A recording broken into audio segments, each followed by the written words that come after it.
Shai Weiss, General Partner of Virgin Green Fund, John Degen, VP Business Development of Sumitomo Corporation, David Anthony, Managing Director of 21 Ventures, and Yosef Abramowitz, co-founder and president of Arava Power Company. First, I would like to ask each of you, please introduce yourself and your organization briefly, and share with us what is the one market trend that you see in your sector of the industry that you are particularly excited about. Yosef. It's an honor to be here. Thank you very much. Arava Power is Israel's leading solar developer. We've been around for 5.5 years. Siemens owns a 36% stake. We have a pipeline of almost 50 major solar projects, $1.5 billion. At this point, it's a lot of fun because we've gone over the certain hurdles. What I want to say in terms of the second part of your question is going to seem like the opposite. Despite what the finance minister, waving the flag of Israel's economic miracle, I want to wave a red flag when it comes to renewables. I think the government has often violated the trust of investors in the clean tech space, which means that it's a tough market. The good part of that is that if you know how to mitigate the risks, you're going to build a lot of megawatts and make a lot of money. Thank you. David? Again, thank you for inviting me. My name is David Anthony. I'm Managing Director of 21 Ventures. I work with very closely with a fund, Quarkus Trust, which is a family office. We have approximately $500 million invested in cleantech ventures across the globe, in both renewable and in remediation. In response to the second question, I would say the most exciting area we see and where we have probably the biggest percentage of our investments is in storage. In the area of storage, it is primarily on grid scale storage. So when you have a solar farm or a wind farm, obviously that's intermittent. And when you see half a gigawatt farm going up or a 100 megawatt farm, whether it's wind or solar, because of the intermittency, you have to have storage. Europe we believe has been a real failure with the feed-in tariff because Europe says, well, we create a lot of renewable energy. Problem is they don't use a lot of that renewable energy. And the solution is storage. Now, what technology storage will be the winner? We have a few in our portfolio. There are others in others. And as all venture capitalists like to say, it's too early to tell. Thank you. So storage becoming the new holy grail of cleantech? I hate to use holy grail because, remember, they never got there. Thank you. Shai? Good morning. My name is Shai Weiss. I'm the founding partner of the Virgin Green Fund. Virgin Green Fund is a private equity fund investing in renewable energy and resource efficiency. We focus on the United States and Western Europe, and of course Israel is part of Western Europe. We have a strong affiliation with Sir Richard Branson. He is one of our largest investors in the first fund. He committed over $100 million to our first fund. And we're proud to say that we have been able to attract other investors, including CalPERS, Macquarie, PCG, LGT. And the point here is that we tend to make decisions which are independent. We're currently raising our second fund and focused also on emerging Europe. In terms of kind of predictions, I would say I was here last year, and one of my predictions is that next year this room will be more full than it is today, and I think that's part of the issues that we're facing, which is the issue is that Yossi Vardi and Jeff Pulver are in the next room, so... That's right, yeah. So we can't compete with Yossi Vardi, but we'll hopefully compete on return on capital and other ideas. But the point here is that if you look at our sector, my predictions and kind of the bold statement I would make is that there is a trend now to move on things that actually benefit Israel in that regard, which is a focus in our portfolio, on water, but very specific ideas of where water meets energy. And the second thing is energy efficiency or efficiencies in general, where the reason for people to buy these products and services is really a return on capital and a payback.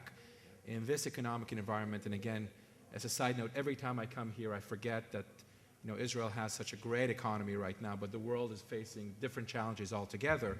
When you're facing those types of challenges, the things that actually sell are paybacks, return on capital, where am I going to see improvements to the bottom line? And for us as growth investors, so we don't do venture, we don't do technology, not because we don't like it, just simply because we're not capable of understanding the various bets on technology. For growth investors, that's the primary use and the attraction, and we feel that is a trend that will continue to grow over the years to come. So our economy is too good for energy efficiency?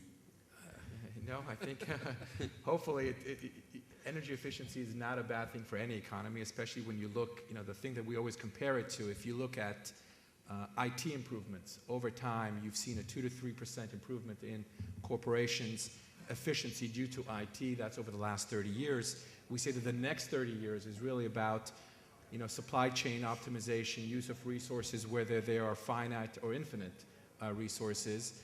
And the idea here is that as people progress into that type of an economy, that's where they can see a lot of gains. Thank you. John? Yeah, my name is John Degen. I'm Vice President Corporate Development, or Business Development for Sumitomo Corporation. I've just recently transferred to London, but I've been with Sumitomo for the last 15 years. If you don't know Sumitomo, we're the third largest Japanese trading house, about a $75 billion balance sheet and 75,000 people globally. So maybe the best comparison would be like Siemens or GE on a smaller scale. And our Keiretsu, or the greater Keiretsu, has about 27 or 28 publicly traded companies in Japan that make up a single-digit percentage of the GDP of the country. So it's an interesting opportunity to really work for a company like Sumitomo and focus on new business development. The challenge that I have going forward is really to help in specific areas. I've spent 5 years in the internet space, 7 years in life science, and now increasingly I'm focused on clean tech. So I'd say that energy efficiency is obviously a very important thing to Japan after the disaster that occurred last year. So, I would probably say that the prediction I have really is that people might actually start investing in more intelligent technologies and look at the payback, as Shai said, from an ROI perspective and from a perspective of how the compound effect of investing in clean technologies actually permeates into other relationships that you might have in your supply chain relationships and your other businesses. Ultimately, healthcare and technology are very much intertwined. If you think about the long-term impact of our relationship to the environment, it really starts with those two areas of technology. So cross-cultural, cross-border, cross-industry investing may take a little bit more time for people to understand, but it really comes down to the relationships that we develop. John, can you share with us some elements of the Sumitomo Clean Technology Investment Program, and how can Israeli companies join investment or an equity investment from Sumitomo? Well, as far as Sumitomo is concerned, I guess maybe a couple areas. We're focused with Nissan, the LEAF program, to be one area. The recycling of the automotive battery has probably one of the areas that almost all the automotive companies have really failed to come up with a good strategy for, because that's essentially where all of the payback is lost. At the end of the day, you can get rid of the car, but you have to reprocess the battery. So that's one area we've focused on, and the company is looking at different technologies around the world to try and improve that program. So Israel, I think, affords a great opportunity for us in the battery, the power storage, and probably also in the silicon area. So. Thank you, Shai. According to PwC Renewable Deal Survey that covers M&A activity in the renewable market, deal values rose 40% year over year from $38 billion in 2010 to a record level of $53 billion in 2011. How can you explain this trend, taking into account the global economic fragile market? And the numbers you're referring to are global M&A, or just global renewable deals value? Well, I wish I knew how we reached 58 billion, but maybe I'm missing a trick or two. I'll send you the report. Yeah, so it's definitely growing, but I have not seen 53. Probably something is recognized that. But in terms of the trends of M&A, I think are clear. When we started work in this sector, we started probably about 2005, 2006, and we were kind of early. Although there were others, of course, earlier, but we were relatively early into this cycle. I think the difference over the last 2 to 3 years is that the large multinationals, the Siemens, GEs, the IBMs, the Sumitomos, whoever you want, those large multinationals where they're looking for secular growth, it's very hard to find in the traditional industries, and it's actually easier to find it in renewables, in services, in consumer-facing products that are related to this sector. And I think what you're seeing now is we've had a period of time where some of these business models have been proven out, and now these large multinationals feel that it is an appropriate time to start acquiring proven companies, not just concepts in R&D. And that's a very large contributor. That's exactly kind of the thesis that we have. Most of our ideas is investing in growth companies, and the filter for us is companies with $10 million, pounds, euros, whatever, it's the same currency these days, of revenues, hopefully profitable, where our expertise is really transforming them, buying from them, augmenting them, and taking them to the next level, where they become interesting to the large multinationals or the large nationals in many cases. And that, I think, is part of the trend. Second thing that is happening in the global M&A in our sector is consolidation. When you are, when you're exiting a very tough economic period, you see that scale in our sector is very, very important. Underestimated earlier on in the cycle when we first invested, but scale is a very big thing. And when you're dealing with partly commodity products, it's super important. And I think you're seeing that the inefficiencies or the inefficient player combining or selling to the more efficient player is starting to impact our market. Thank you. David, in the Israeli Academy, there is a lot of research effort around clean technology and alternative fuels. What would be your recommendations for the academy and the business sector for fruitful collaboration that will enable the research to turn into sustainable growing business activity? We have 4 portfolio companies here in Israel in Cleantech, and they are startups. I think one of the critical elements to success for a Cleantech company here in Israel and out of Israel research labs is to quickly find, excuse my alarm clock on my watch. This must be time for me to get up in the United States. I apologize for that. There. The critical element, and I think one of the mistakes, is to find referenceable customers outside of Israel. We have a lithium-ion company here, ETV Energy, where we are working in Israel, developing, we have lithium-ion cells. We're working with Bar-Ilan University.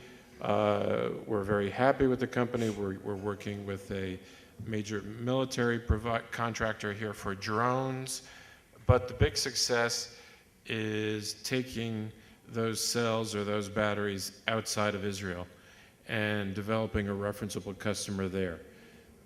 Another important point and maybe I'll go back to a question that you asked earlier, a trend. One of the problems I think people think in the cleantech industry is the markets are, say, United States, Western Europe. Our belief is that the big markets for clean technology are emerging markets. The problems in clean technology or in the clean technology world, for example, India. India has the worst air pollution in the world. Something has to be done. China has called for a terawatt of wind capacity by, I believe, 2030. Now, again, so for Israeli companies, the critical thing, I believe, is to collaborate and to find referenceable customers in emerging markets and outside of Israel. Thank you. Yosef, some claim that a business that is dependent on government subsidy is not sustainable.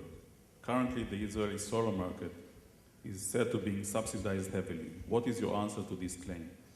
So, the gas pipeline to Egypt has been blown up 12 times in the last 12 months.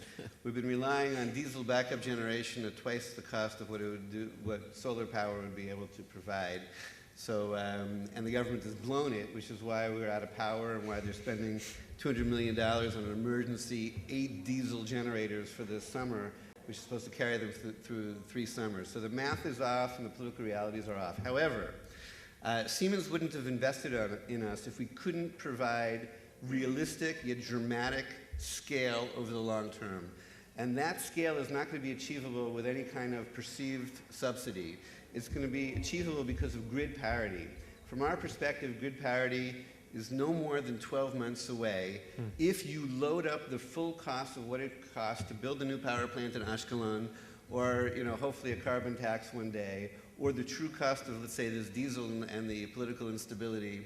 You can't say that the gas in the Mediterranean, which may come on board in 3, 4, 5 years, with one pipeline on shore is completely defensible, and you should build your whole energy policy based on that. So from our point of view, we are building now, and we're planning thousands of megawatts, and we'll need your storage to be able to get to more than the thousands, precisely on an enlightened view of what grid parity is. Our view today is that it's about 81 agorot. For Keturah, for our first field, we're being paid a shekel 52. Just to give you some sense of perspective, we can almost go all the way down to half and hit grid parity next year because of the cheap capital that we're now able to bring, because we're the only proven group, and also because the price of technology is coming down, and because groups like GE and Siemens are coming up with SIGS panels or solar concentrators. So we believe in grid parity as long as we define grid parity as all the costs involved in the generation of a carbon-based kilowatt. We can kill them. And this is where I come back to the emerging market, because grid parity, you're fighting full cost in the emerging market. Whereas when you're fighting grid parity in the United States, you're fighting marginal cost. And you can't win on grid parity in marginal costs in the United States or in Western Europe countries that don't believe in renewable energy. So again, back to reinforcing my point and saying, yeah, I believe in grid parity too, but grid parity is best utilized in emerging markets where they're having to build new coal plants, new nuclear plants, new combined cycle turbine, where you can compete with them. Solar can compete on a grid parity basis because it's full cost. That's right. I just want to add a perspective here. I think if our industry is going to succeed, we have to answer that question in about 30 seconds. You're taking a very long period of time to answer something which is very critical. Okay. Our industry will not succeed if it relies on subsidy. That's full point. And you got to go to the market where exactly as was said here, where the margin cost is one that you're competitive. It's okay to say I'll get there in 2, 3, 4, 5 years because I'm competing with traditional oil and gas industries which have received receive on an annual basis $300 billion of subsidies only on oil and gas. So I think if we are to succeed, we must be absolutely brave and clear in what our objectives are and what is acceptable and not acceptable to Western and emerging countries, especially in light of the recession. And again, in Israel, it sounds difficult to say because Israel is not facing a recession. The United Kingdom is, there's a slowdown in China, and on it goes. And you've got to make sure the taxpayers know that what you're doing is for the benefit of taxpayers. Without that, we're a marginal industry that is trying to fight a losing battle. Well, as an example, in the United States, you have a balanced grid. So if you have a balanced grid and you're fighting marginal costs and you're trying to put solar in, how can you win? Now, when you're in a country, say Germany, where they've taken nuclear out, so that takes a gap of 25% of the grid. Now you can fight and you can win in Germany, even when they're on the latitude of Alaska. So, or you go to places, China, India, or Japan, where Japan has now taken out 25% of their grid because of nuclear power being taken out. So I agree with you, Shai, on that. We have to be very careful and go where we can compete on a fully costed basis. I think you also have to think about integrating technologies that you already have at your disposal in a much different way, because theoretically we look at, we tend to think about a solar power plant being, a project finance deal. That's Cleantech. Well, Cleantech is also the light bulb that you put in, in the refrigerator that you use, and maybe linking the demand side and the supply side together in a more holistic fashion are the right way to kind of start to consider, the change in the financing structure or the financing model, because I think that's where a lot of the pieces are missing. So. Thank you. Shai, the Israeli government is developing a national program for green growth to promote Israeli clean technologies to be adopted by traditional mature industry to ensure sustainable growth. Can you recommend a few tools to give incentive to traditional industry to implement new clean technologies? The truth is, I wish I could. Recommending to a government is not something I tend to do often, so I try to, maybe I'll deflect to the more accustomed in dealing with the Israeli government here. Go ahead. Okay, the main thing is that we would love to use blue and white technology, but it's not bankable. What would be phenomenal if the Israeli government provided essentially bankable loan guarantees on Israeli emerging technologies in the clean tech space, particularly in the renewables, then the banks would lend, because it's an 80%, it's 80-20. We put down 20% equity, we borrow 80%. The banks go, is it proven? And you go, well, maybe in 5 years. So a huge loan guarantee program against, let's say, advanced emerging Israeli clean technologies would go a long way. I would spend the $1.5 billion not on Chinese panels, but on Israeli panels that are maybe more efficient and that we're testing right now at Kibbutz Keturah at the Renewable Energy Center.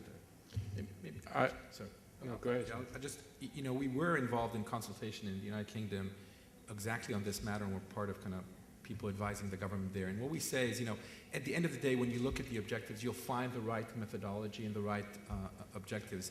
The one thing which I think has been lacking here in Israel is clarity of purpose. And we say to governments or any large organization that's trying to provide a framework, it has to really fit the following criteria.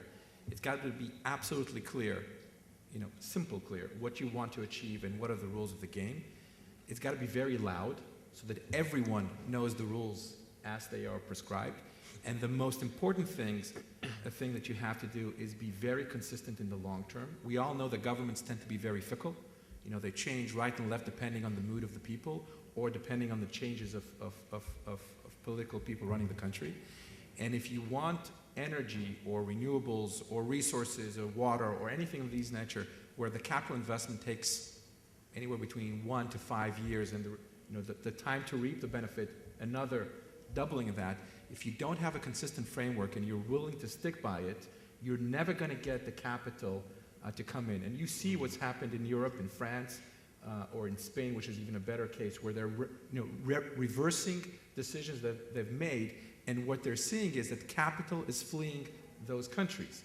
And if you want capital in our sector to come and stay long-term in a country, you absolutely have to stick with what you've said in period 1, 2, 3, and 4, and take those brave movements. So that, I think, is a conceptual framework for governments to work in this environment.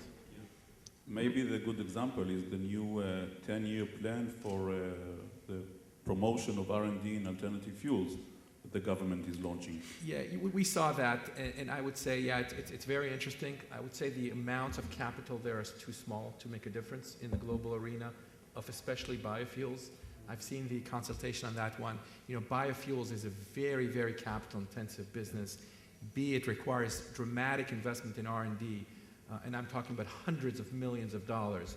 Now, there's a great expertise in Israel that could be exploited. Israel should be at the forefront of because of the security of supply, If there's a country that requires security of supply and that argument to be strong, no better time than the present to look at that. But the amounts invested in this are too small in the global arena. I fear that it's not enough to attract serious capital to flow into this sector.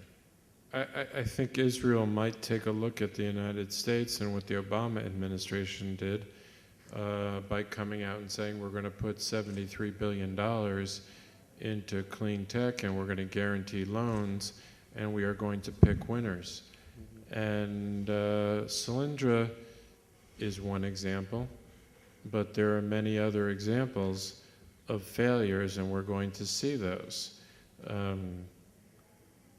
A good example of potential failure, and I hope there's no one from A123 out there, is A123, got a $500 million guaranteed loan. On the heels of that went public. Stock opened at $13, went to $22.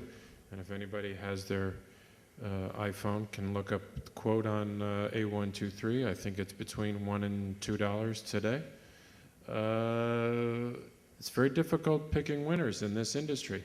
It was wonderful to hear that the administration was going to put $73 billion into Cleantech, but it would have been a lot nicer to see, instead of $500 million going to one company, see $10 million going to 50 companies, which is what I think the chief scientist is very good at. Rather than saying we are going to be a leader in biofuels, let the market choose that. Pick interesting startups, pick interesting, clever entrepreneurs, which is what Israel is full of, and let outside investors from the rest of the world come in and bring in the big dollars. John, Sumitomo is active in almost every renewable technology that exists. What, in your eyes, are the three winning technologies? I don't know. The three winning technologies for Japan are the ones that allow them to wean themselves off of nuclear fission. Maybe nuclear fusion is one. Helium-3 sounds like a far-fetched idea, but there are several people who are trying to launch rockets up into space and find a way to mine helium-3 and bring it back to this planet and have contained nuclear fusion. That's one technology I think that has a lot of long-term promise. The second technology would probably be, I think, the use of wind in Japan, and the third, I personally think, thermal technologies. Basically, is that ocean thermal as well as solar thermal, because those are two technologies that are very, very poorly represented in most countries in the world. There's very little subsidy for solar thermal anywhere on the planet, and it's probably one of the most efficient technologies out there that man's been using for a couple thousand years. I mean, hell, we make beer out of hot water. So, right? I mean, if you think about the power of the sun, we don't really use a couple of fundamental technologies that are available to us because they're not as sexy as developing a new form of silicon. Right? Yosef, some piece of advice to the government to promote the Cleantech in Israel? I'm actually in fighting mood, frankly. So there's too many zigzags. They keep changing the rules, doing the opposite of what Shai, and the prices of what they're going to pay per kilowatt hour. There's anarchy often between the 24 government offices.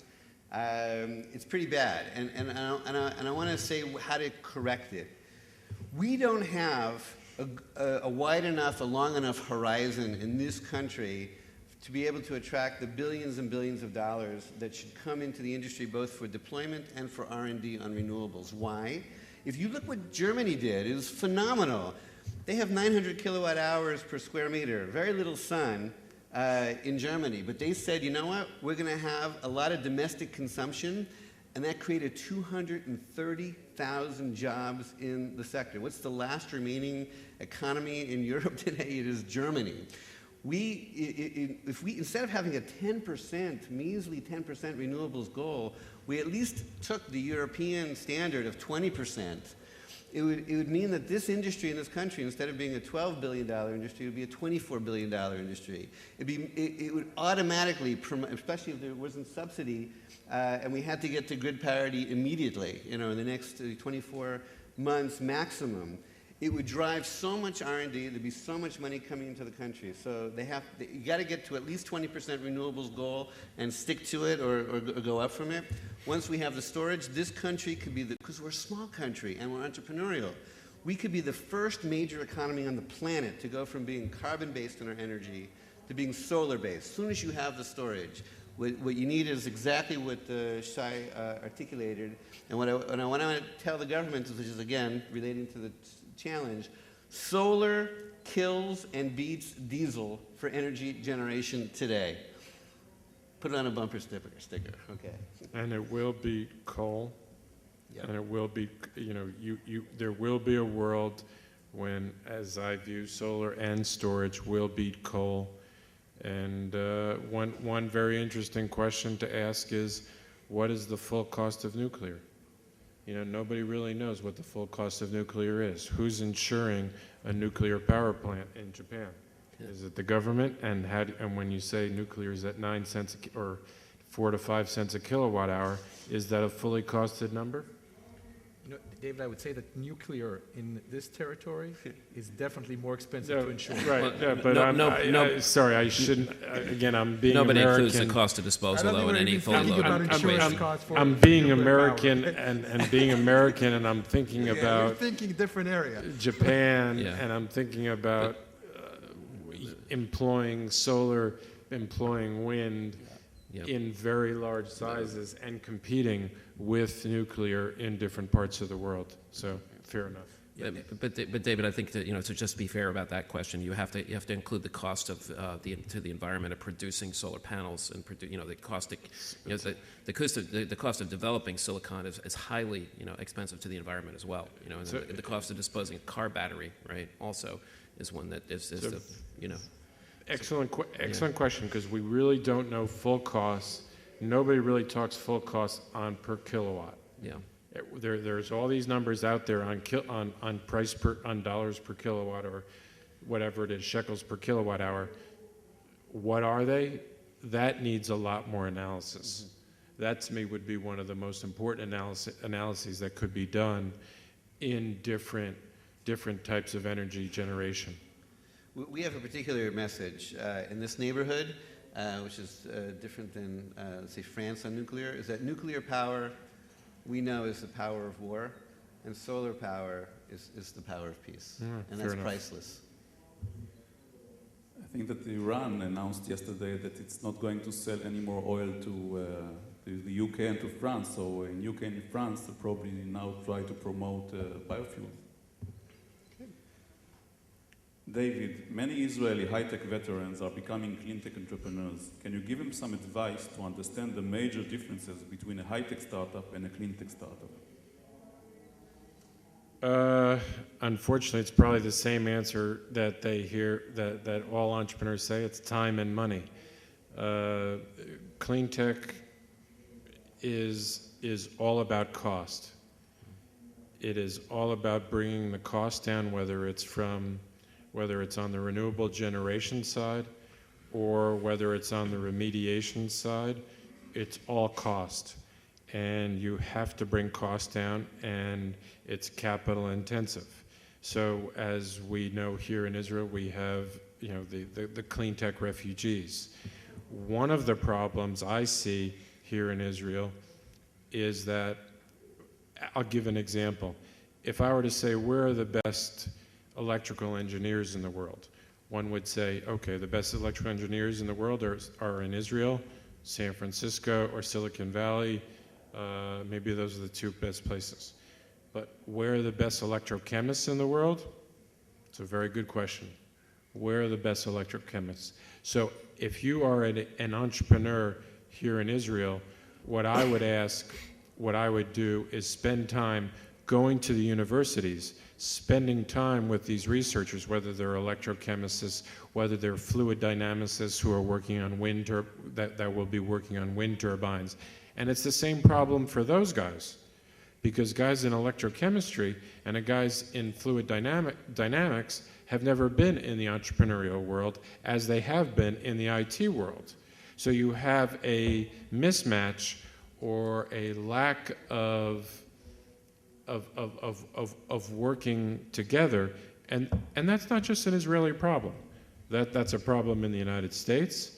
That's a problem in Western Europe. It's a problem that this is a nascent industry, and it's a nascent industry that has been controlled by very large companies, and the venture or the idea of small venture capital starting and growing to big companies is something new in clean tech, and we still have not seen big clean tech winners. That's another issue. Keep in mind that, what can we point to as big clean tech winners out there? Is Tesla Motors a big clean tech winner? I mean, $1 billion went in. The market cap of Tesla Motors is $2.5 billion. So it's very hard. But again, back to the question, the answer I would say to the entrepreneurs that are out there is go to the universities, meet the scientists, because they are having the same problem. They know they have solutions. They don't have entrepreneurs to work with, and neither has worked in this field of clean tech. Thank you. We have 4 minutes left. I will ask each one of you to give a 1-minute closing remarks and a short vision for the clean tech industry. John. Well, I was going to say, I think maybe SodaStream was a clean tech winner as an Israeli technology. I mean, it got rid of a lot of plastic bottles. So, but I guess for me, I think it's just finding smart technologies that really reduce the demand side, make us work more closely together, and finding common solutions. Reduce the cost of operating a refrigerator. Just find a different way to manage your lights. So I think management of systems, and I'll say one thing, for me, probably the electronic medical record, as funny as it sounds, might be one of the most cost-saving pieces of technology yet to be standardized. Thank you. Shai? Yeah, it's not an obvious kind of thing to do, summarize a very large sector in 1 minute, but I think I'll try and do something which is applied to the Israeli side of things. A lot has been said here about early stage venture and so forth. And clearly this is going to be self-serving because we don't do early stage venture. I would say that Israel has a lot of, I would call, mid to low tech companies that with a good vision could be transformed, added to, reinvented, and applied to this very large market. And if you look around, you'll see these companies. And what's nice about it is that if you take the industrial base of these companies in Israel and you apply them to foreign markets, other areas, some further innovation, I think you'll find that could be an interesting step forward, not to take away from the just science and technology and all the hoo-ha that people tend to focus on. I think that's something that could be a very important step for Israel as it migrates to a new future. Thank you. David? I will re-emphasize storage, but I will say storage from automobile storage to grid storage. I am not a believer that the world's going to jump from internal combustion engines to electric vehicles overnight. That I am not a believer. I think we are going to have a long period of hybrids, and who can create the batteries, whether that's a lead acid battery with a carbon electrode or whether that's a lithium ion battery that has the density to make a return on investment hybrid is going to be a very big winner. And then the same idea is for storage for grid scale, because we have to enable the solar and the wind farms to be able to balance their intermittency. Thank you. Yosef? The planet is heating up every day. It's our fault. There are increasing wars over fossil-based resources. Each country and each people, each community has to make an incredible attempt to do our part to reverse these trends and to make it a more hospitable world and a more peaceful world. Israel, uniquely, because of our size, because of our entrepreneurial spirit, because of our tough neighborhood we're in, we could literally transform ourselves to be a renewable light unto the nations. It would be incredible if we would declare a ban on nuclear power plants in the entire region with our friends and neighbors. It would be world-changing to put a ban on building any more power plants burning fossil fuels, and to put together a bold goal by 2025, once you resolve storage on a grid level, that this country can be run 100% on renewables. And if we can do it, it will be the pilot for the rest of the world. Thank you.